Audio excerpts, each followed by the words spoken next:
The battlefield was not silent, but the kind of noise it made was eerily hollow, like echoes from a tragedy that had unfolded too fast, leaving behind smoldering ruins and dying whispers of what used to be life. Human Private Daniel Cross trudged through the broken remains of the alien outpost, his boots crunching over shattered steel and ash. The air smelled of burnt metal, singed ozone, and something he tried not to identify, because war always carried that smell. He had seen it on Earth, on Mars, and now on this forgotten edge of the galaxy. This skirmish was supposed to be a routine sweep, but like most wars, it had escalated into something bloodier, leaving entire colonies in ruins. Daniel was separated from his squad. His comms crackled with static, the signal too weak to pick up their voices. For hours, he wandered the charred remains of what was once a thriving alien settlement, his rifle ready, but his heart heavy. Then he heard it. Not the groan of collapsing structures, not the distant rumble of artillery. It was softer, fragile, a faint sound, like the muffled breath of someone who didn't dare cry too loud. Daniel froze. His instincts screamed danger, but his humanity told him otherwise. Slowly, he followed the sound into a half-collapsed corridor of an alien building. The interior was scorched black, its strange bioluminescent walls flickering faintly, giving the place an otherworldly glow. That's when he saw her. Huddled against the debris was a girl, an alien, yet unmistakably young. Her skin shimmered faintly, silver blue under the glow, her thin frame trembling. Her eyes, large, crystalline, and full of fear, locked onto him the moment he stepped in. She flinched, clutching at her neck. Daniel lowered his rifle instantly, raising his other hand in peace. "Hey, it's okay," he whispered, though he knew she wouldn't understand his words. She didn't speak. Her lips moved once, but no sound came. That's when he noticed it. The collar around her neck. A cruel device of black alloy, etched with alien runes glowing faint red. It wasn't decorative. It was a restraint, a silencer. The girl pointed at her collar, her crystalline eyes pleading. Daniel stepped closer, his breath catching when he leaned down to study it. At first, he thought it was just a shackle meant to keep her quiet, but then he saw the inscription. It wasn't alien. Not entirely. Someone had crudely translated a part of it into human language. 4 words glowed faintly in scratched English letters, as though carved there by someone desperate to be understood. It read, "Property. War spoil. Mute." Daniel's throat tightened. His chest burned with rage and sorrow all at once. This wasn't just an enemy civilian. This wasn't just a survivor. This was someone who had been stripped of her voice, chained like an object, her very identity erased. And in that moment, for the first time in years, the hardened soldier felt his eyes sting. He blinked hard, but the tears came anyway. The girl tilted her head, confused at his reaction. She didn't know what the words meant to him, but she could feel the weight in his heart.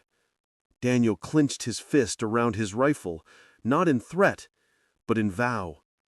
Whoever had done this, whatever monsters of war had thought it was right to silence a child, he swore he would never allow it again. The girl reached out timidly, her hand brushing against his armored sleeve.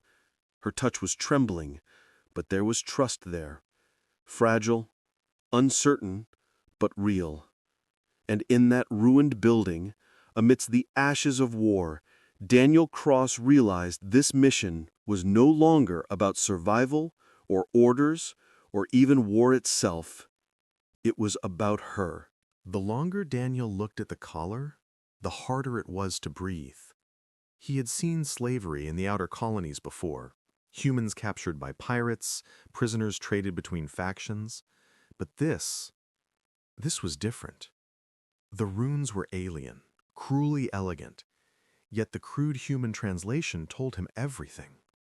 Some soldier, somewhere, had marked her as nothing more than an object, a prize of conquest. Daniel ran his fingers lightly over the metal. The collar was fused to her skin in places, glowing faintly as if feeding on her life force. When his gloves brushed the surface, the girl winced, pulling back as though burned. "Damn it," Daniel muttered under his breath, forcing his rage down. He could feel the tremble in his hands. Anger wouldn't help her. She needed calm. She needed safety. The girl watched him closely, her crystalline eyes darting from his face to his hands. She still hadn't made a sound. Her lips parted, trembling, but no words came. It was as if the collar didn't just silence her voice, it stole her ability to even try. Daniel exhaled slowly, then tapped his chest. "Daniel." He said it once, clear and slow. Her brows furrowed in confusion. He repeated it softer this time. "Daniel." The girl hesitated. She raised her trembling hand, pressing it gently against her own chest. Then she traced something with her finger in the ash at her feet. The lines were crooked, hesitant, but clear enough. "Lyra." Daniel stared at the name scratched in ash. "Lyra." He said it out loud, carefully. "Lyra." Her eyes lit faintly at the sound, as if just hearing her name spoken again was a gift. For a moment, a tiny smile flickered across her lips. Then it was gone, buried under fear again. A distant explosion shook the ground, reminding Daniel that the war hadn't ended. He glanced toward the smoke-filled horizon. If his squad found him, they would demand answers. Why waste time on an alien girl? Why risk their mission for a mute captive? But as he looked back at Lyra, the answer came unshakably clear. Because she wasn't a captive. She wasn't property. She was a person, and someone had stolen her voice. He crouched lower, examining the collar again. The runes pulsed in rhythm, almost like a heartbeat. His visor scanner flickered as he tried to analyze it, but the readings were corrupted, too foreign for human tech to decode. "Okay, Lyra," he said softly, even though she couldn't understand. "We'll figure this out. I'll get you out of here." She tilted her head, confusion mixing with faint hope. Then came footsteps, heavy, metallic, approaching through the ruined corridor. Daniel froze. His rifle came up instantly, safety off. Through the dust, armored figures appeared. 2 human mercenaries, their armor painted black, with crimson stripes. Not soldiers from his unit. Raiders. And strapped across one of their belts were more collars. Daniel's blood ran cold. These weren't just looters. These were the bastards who had done this. "Check the wreckage," they worked. Daniel pressed his back against the wall, pulling Lyra closer into the shadows. His heart pounded. He could take them, maybe, but if they saw her, if they realized she was still alive, they would reclaim her like property. Lyra's hand gripped his sleeve tightly. Her crystalline eyes met his, wide with silent terror. She didn't beg, but she didn't need to. He could feel her plea in every trembling touch. Daniel swallowed hard, then made his choice.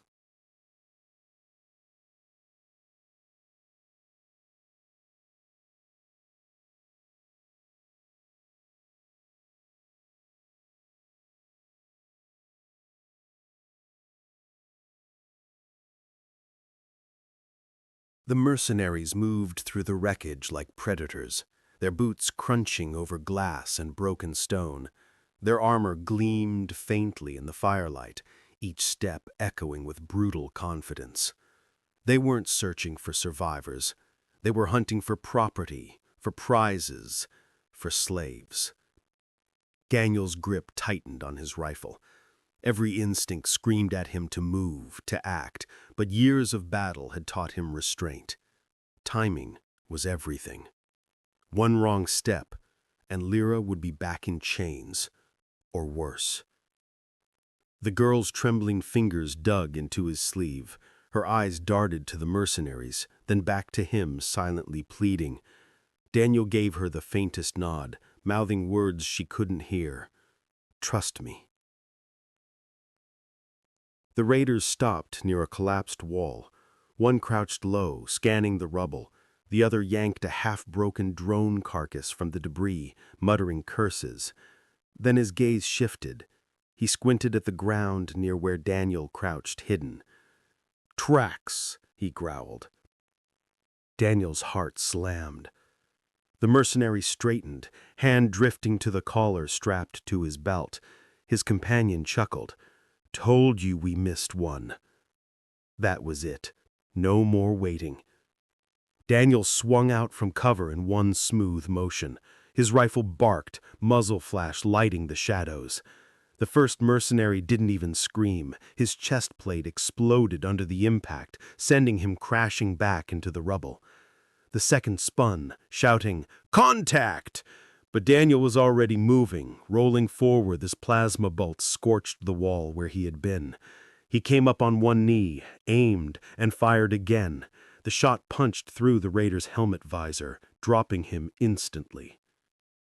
The entire exchange lasted 5 seconds. Silence followed, broken only by the faint crackle of distant fires. Daniel lowered his rifle, breath ragged. He turned back toward Lyra. She hadn't moved an inch. She sat curled against the wall, wide-eyed, her lips parted in silent shock. She had seen violence before. Her world was scarred with it. But this was different. He hadn't fought for conquest.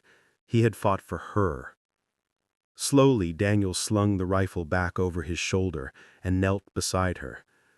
"It's over," he whispered. "You're safe." Her crystalline eyes shimmered. For the first time since he had found her, tears welled at the corners. She reached out, hesitating, then touched his hand, just for a moment, as if testing whether he was real. Daniel squeezed back gently. "No one's putting that collar on you again, not while I'm breathing." But deep inside, he knew this was only the beginning. Where there were 2 mercenaries, there would be more. And they wouldn't stop hunting until every asset was reclaimed. Daniel glanced at the fallen raiders. His jaw clenched. He would have to move fast. Lyra needed food, water, shelter, but most of all she needed her freedom. And if that meant going to war against men who saw her nothing but property, then so be it. The bodies of the fallen mercenaries lay still, their armored forms reflecting the glow of firelight.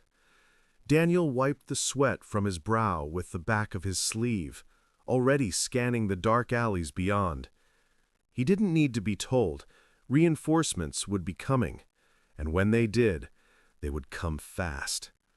He turned to the little alien girl. Her breathing was shallow, her hands clenched into fists as if bracing for something even worse. Daniel crouched low, meeting her eyes. "We can't stay here. We move, now." She hesitated, glancing toward the smoking skyline, where silhouettes of ships loomed against the haze. Her collar sparked faintly again, a reminder of the invisible leash that still bound her. But then she looked back at him, at the human who had stood between her and death, and nodded. Daniel slung his rifle across his back, then offered her his hand. Small, trembling fingers slid into his, fragile but determined. Without wasting another second, he pulled her into motion. They darted through the shattered city, weaving through collapsed walls and overturned vehicles. Fires raged on either side, the heat pressing against their skin like a living predator. Ash rained down in flakes, coating Daniel's jacket and catching in the girl's hair. The streets echoed with distant screams, the crash of collapsing buildings, and the sharp whine of scanners sweeping overhead. At one corner, Daniel froze. A patrol hovered across the intersection, a sleek drone, its red sensor beam slicing through the smoke like a blade.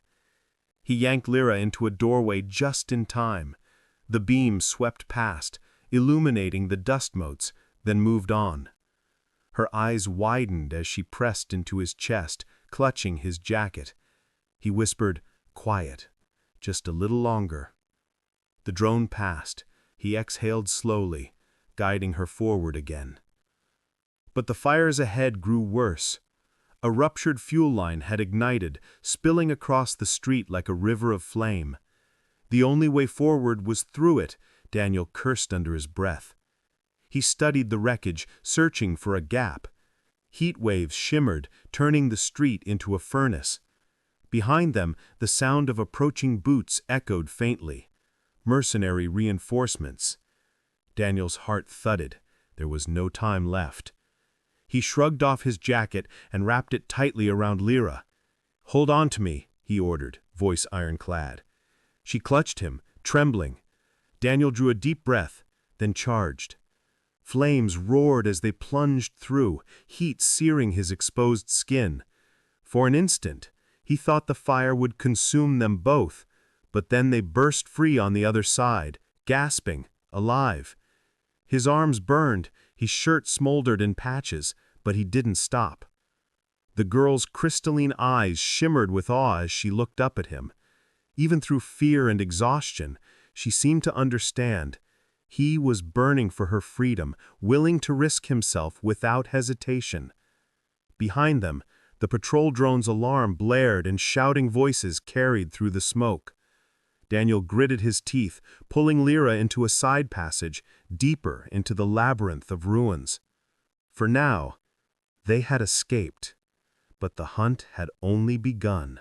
The outpost fell into silence after the commander's sudden order. Guards shifted uncomfortably, unsure whether to obey the instinct to protect their superior or to stand down in the face of something they didn't yet understand. Eric didn't move, didn't let his hand drop. His pulse thundered, his throat felt raw, but his eyes stayed locked on the girl. That small, broken alien girl sitting cross-legged on the cold floor was no longer just a refugee, no longer just another body shuffled between bureaucrats. She was someone. The translator in the corner sparked and flickered, as though even the machine was caught in the tension. A sharp mechanical whine cut through the air before it steadied again. And in that stillness, Eric realized something. She was trembling, not out of fear of soldiers, but because of him. His tears had undone her composure. She didn't understand the wetness in his eyes, didn't grasp why he had reached for her. But deep down, she recognized the sincerity in him. Her hand inched upward, a hesitant, shaking motion, claw-like fingers stopping midway. The gesture was so fragile that it made Eric's chest ache. She pointed, not at the guards, not at the commander, but at him. Her lips moved silently, shapes without sound, words without breath.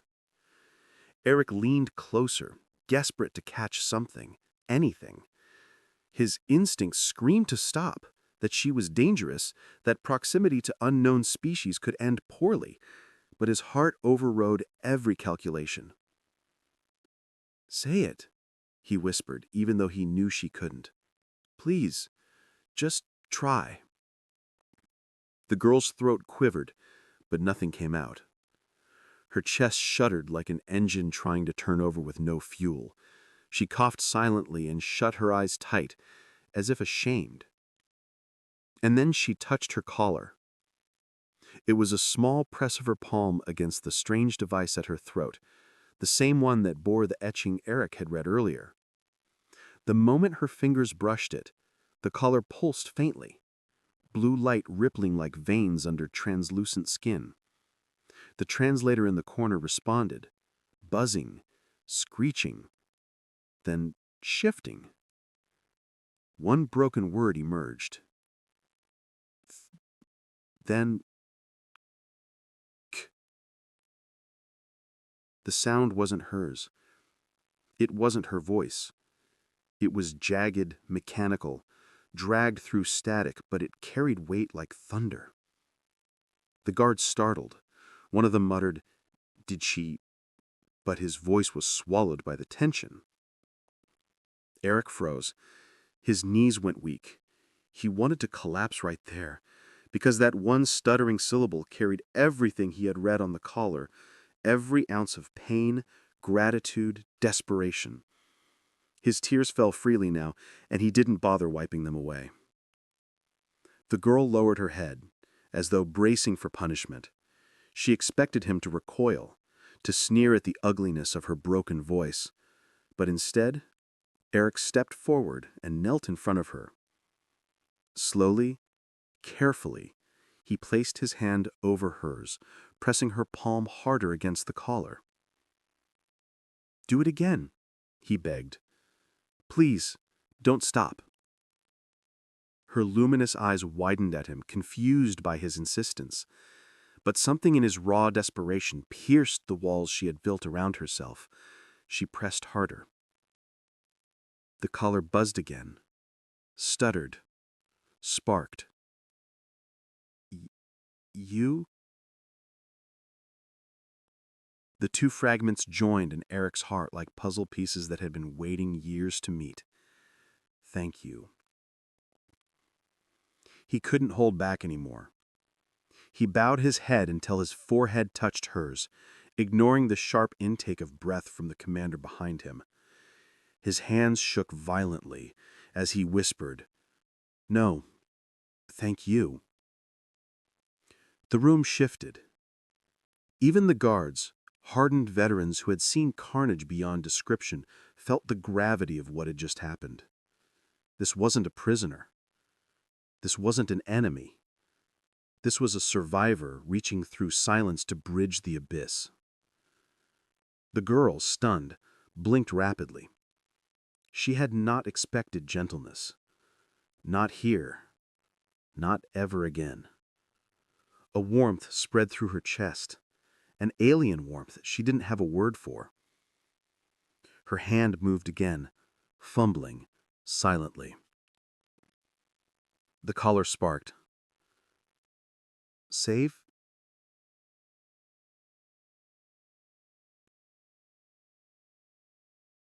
The word was distorted, painful.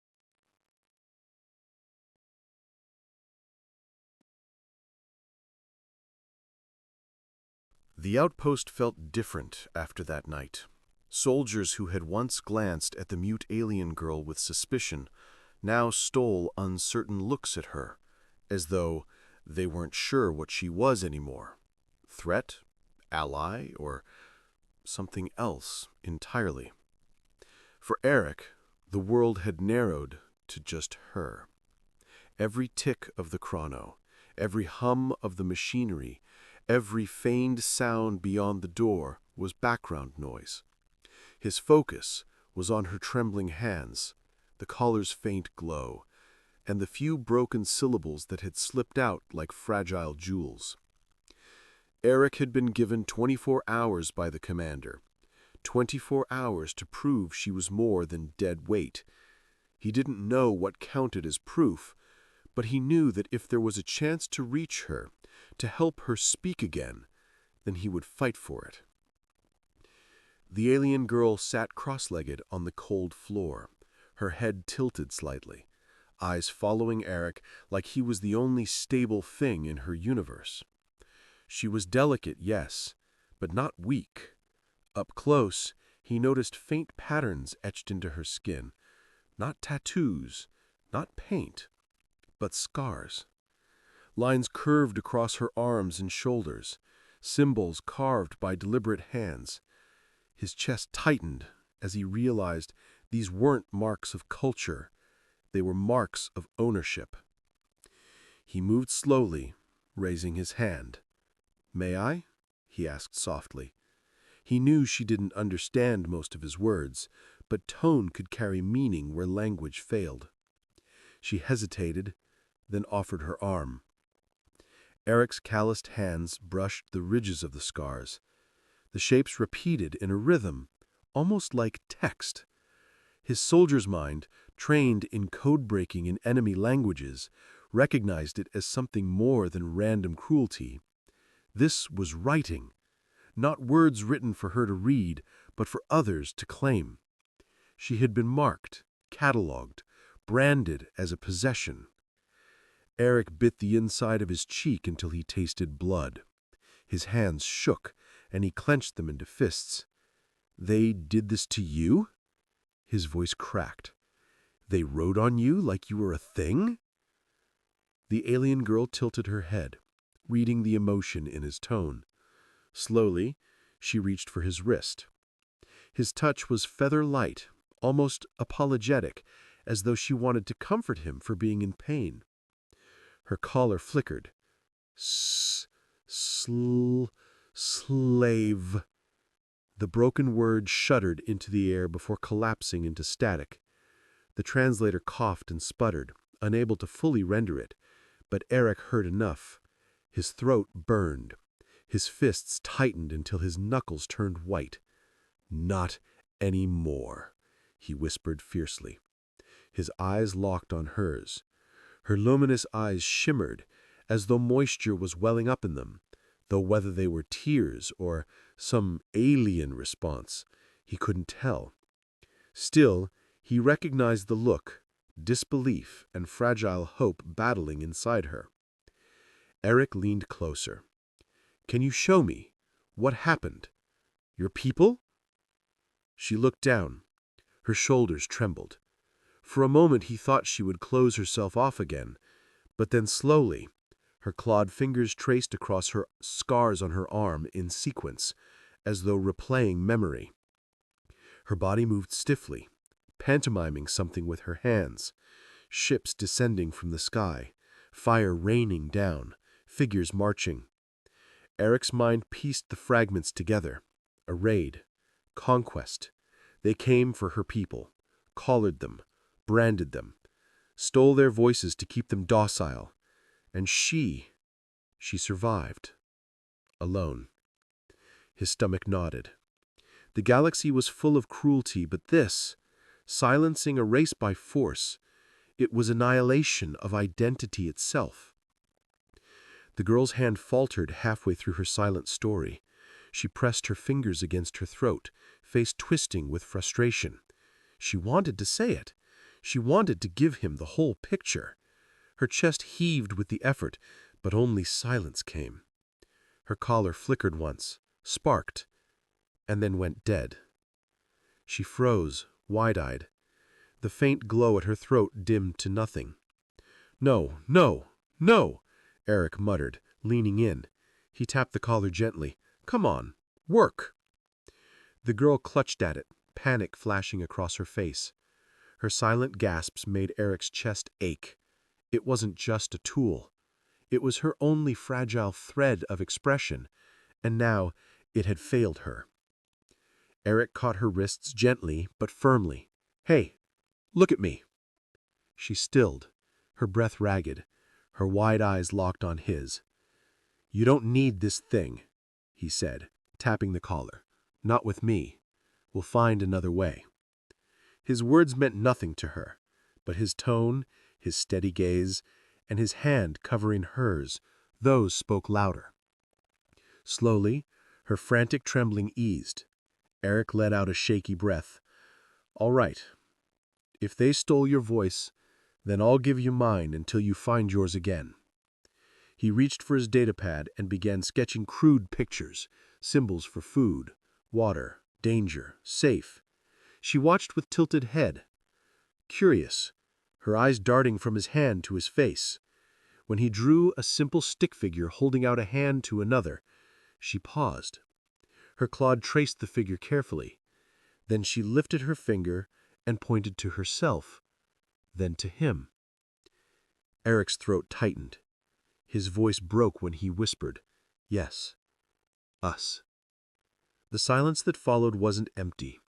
It was full, vibrating, alive, like the universe had paused to witness two souls from opposite ends of existence finding common ground in the ruins of suffering. For the first time since she had been dragged into the outpost, the alien girl leaned against someone willingly. Her head rested against Eric's shoulder. Her scars, her silence, her broken collar, none of it mattered in that moment. Eric, staring at the cold steel walls of the outpost, made a silent vow.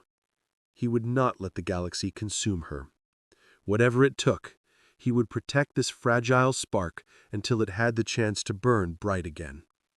The next morning came slowly, a pale blue light filtering through the outpost's reinforced windows. Eric hadn't slept much.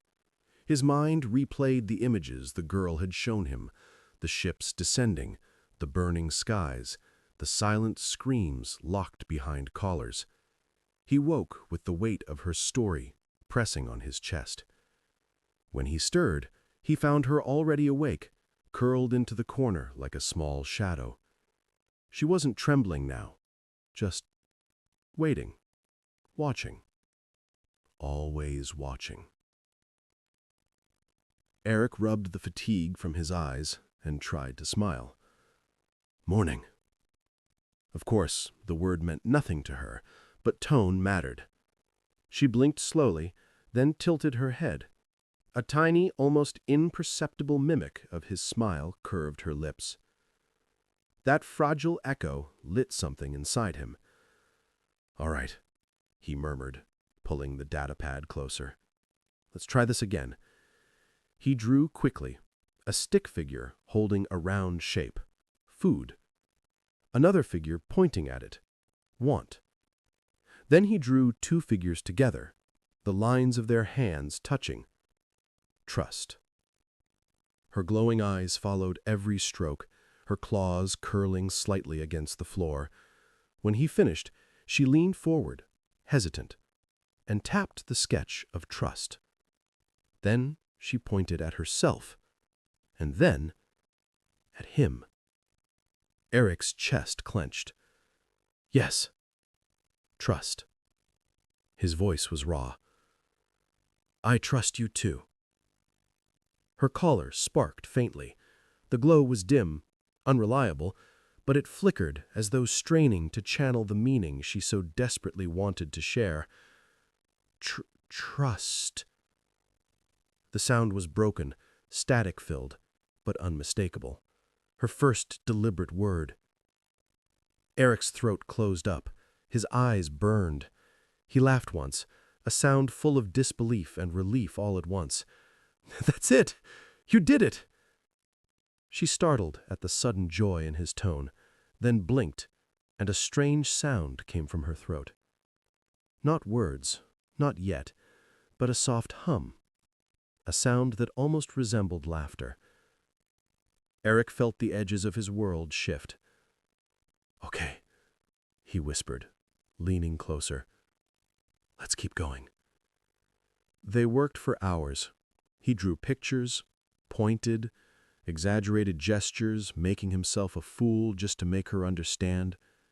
She watched with unwavering attention, her luminous eyes following his hands like a student starved for knowledge. Every now and then, the collar sparked, sputtering half-sounds, fragments of words, food, safe, hurt. Each fragment made his chest ache with pride and sorrow all at once. At one point, he drew a simple stick figure with two smaller ones beside it. A father, with children.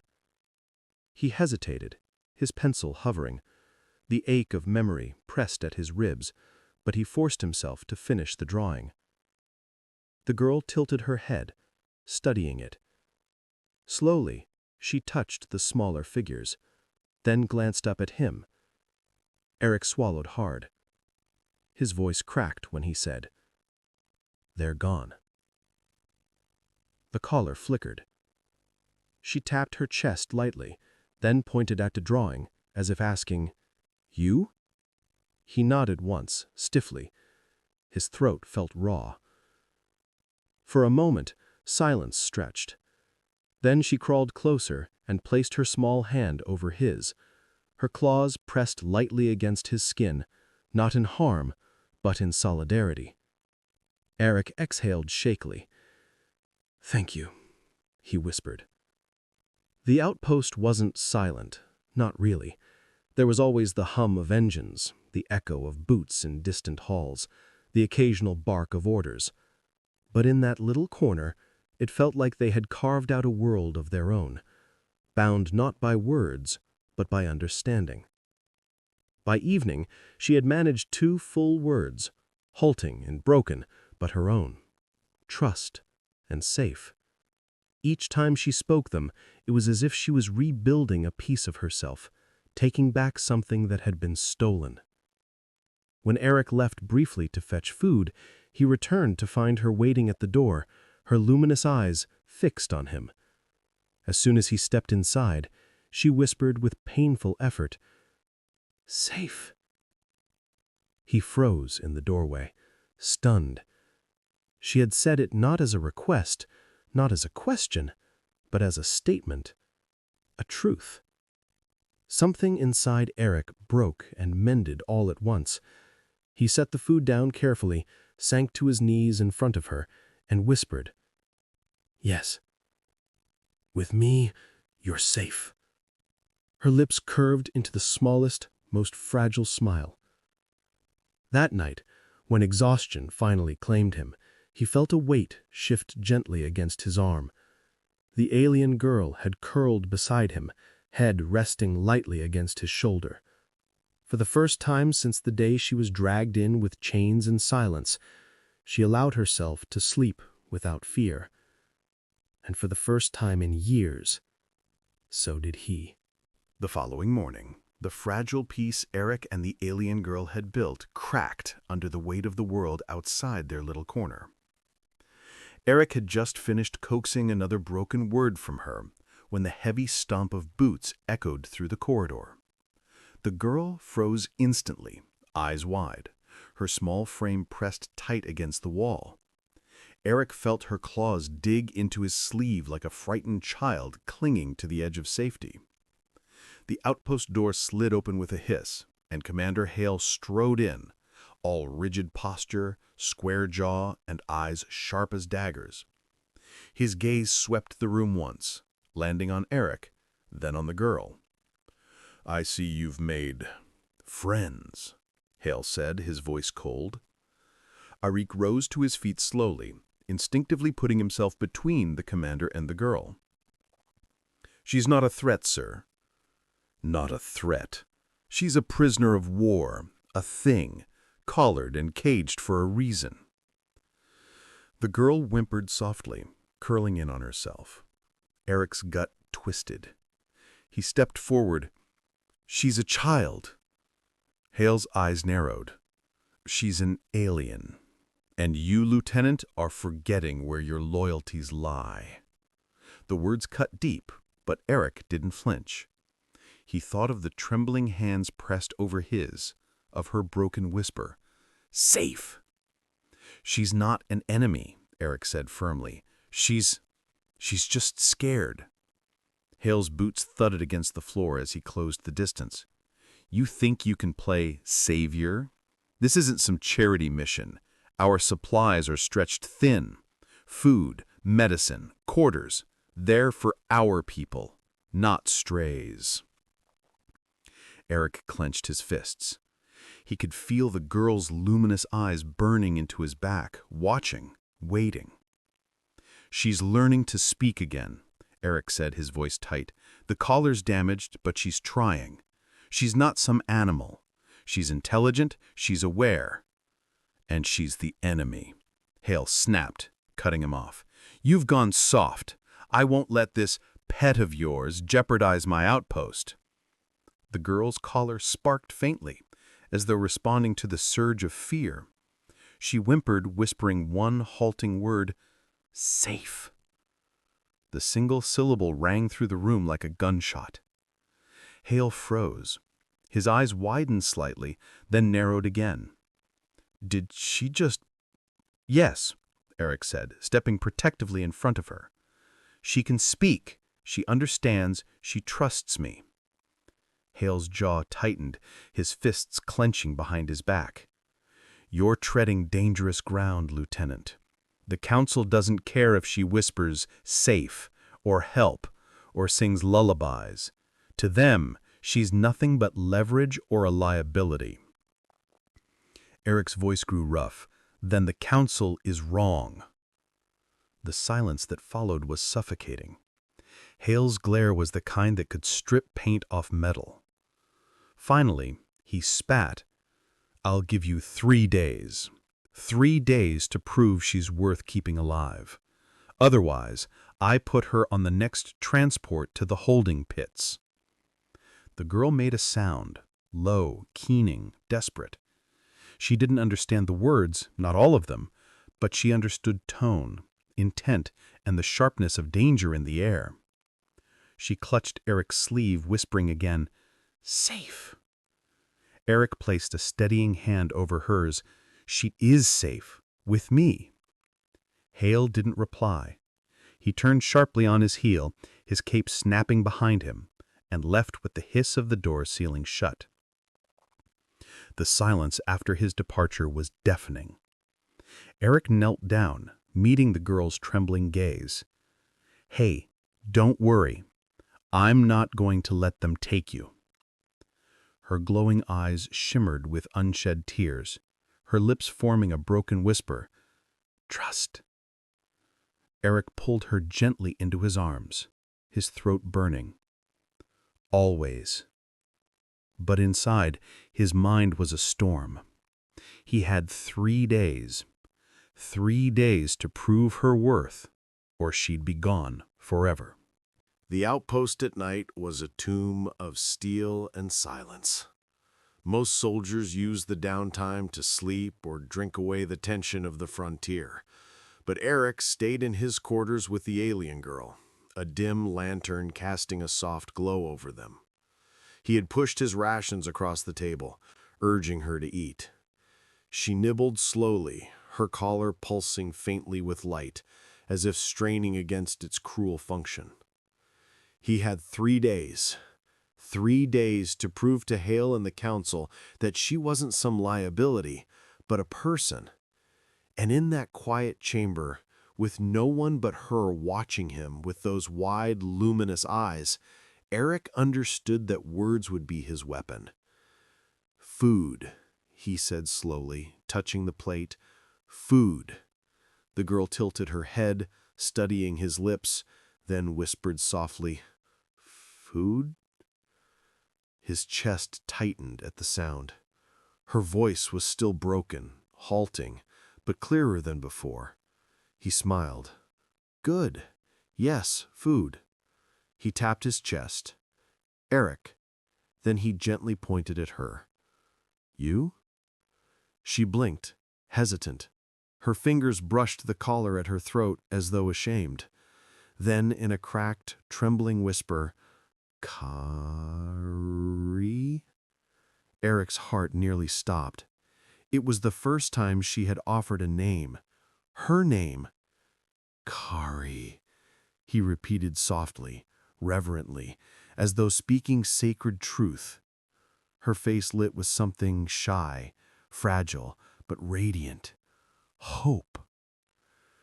The lessons continued. Eric scribbled crude drawings on scraps of ration paper, a sun, a hand, a home. He spoke each word, slow and steady, until she echoed them. At times she faltered, stumbling over human syllables, but each small success was a victory, pulling her further out of the silence that had once imprisoned her. At one point, Kari's small hand brushed his, her eyes shimmering. Safe, she whispered again, the word she seemed to cling to most. He covered her hand with his own, steady and firm. Safe. With me. But beneath his determination, Eric felt the ticking clock like a noose tightening. Hale's warning haunted him. 3 days. The council wouldn't care about fragile progress. They wouldn't care about names whispered in the dark. They wanted proof. Still, Eric pressed on. He taught her phrases. I am safe. I trust you. My name is Kari. Each time she repeated them, her voice grew stronger, her eyes brighter, as though reclaiming a piece of herself stolen long ago. And yet, beneath the triumph, fear lingered.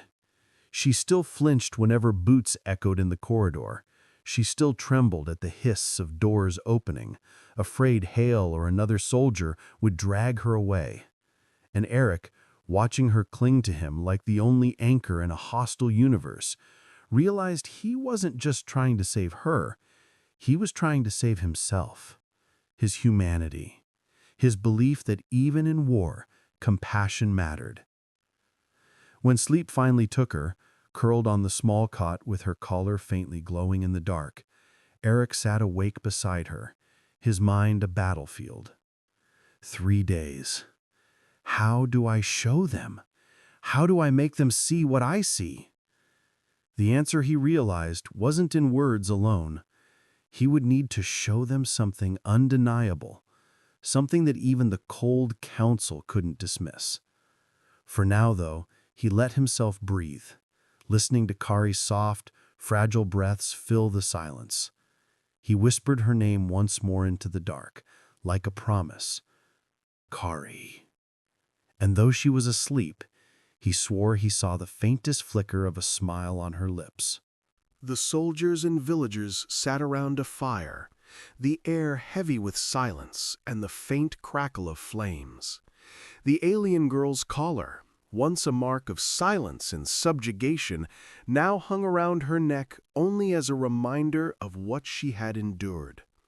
She could not speak, but her actions carried the weight of an entire galaxy's story. The human soldier, weary but resolute, placed a pot of stew onto the fire, an earthy mix of vegetables, broth, and bread torn into chunks. The smell filled the clearing, warm and familiar. For the humans, it was comfort food. For the aliens, it was unknown, exotic, yet inviting.